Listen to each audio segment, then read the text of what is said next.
1957 Ford Thunderbird, and sweet ride.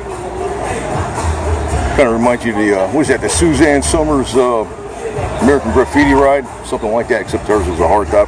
You got your wide, your what? What do you call it? These aren't, I guess they're not hubcaps. They're actually, I believe, yeah, they're real, true wire wheels, not hubcaps. Looks like it's done all original with.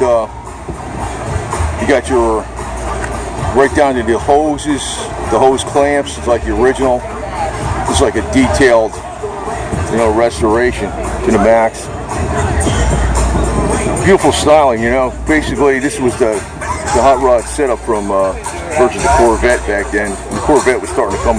Well, the Corvette by '57 was turning into a hot rod, but originally it wasn't. It's amazing. Ford was coming up with the ideas, and Chevy's actually going ahead and stealing the ideas and then putting out more production. Beautiful interior.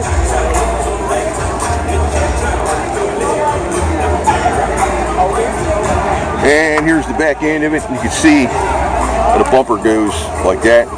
All that extra detail, exhaust coming outside the bumpers and things like that, some more attention. So it's excellent stuff.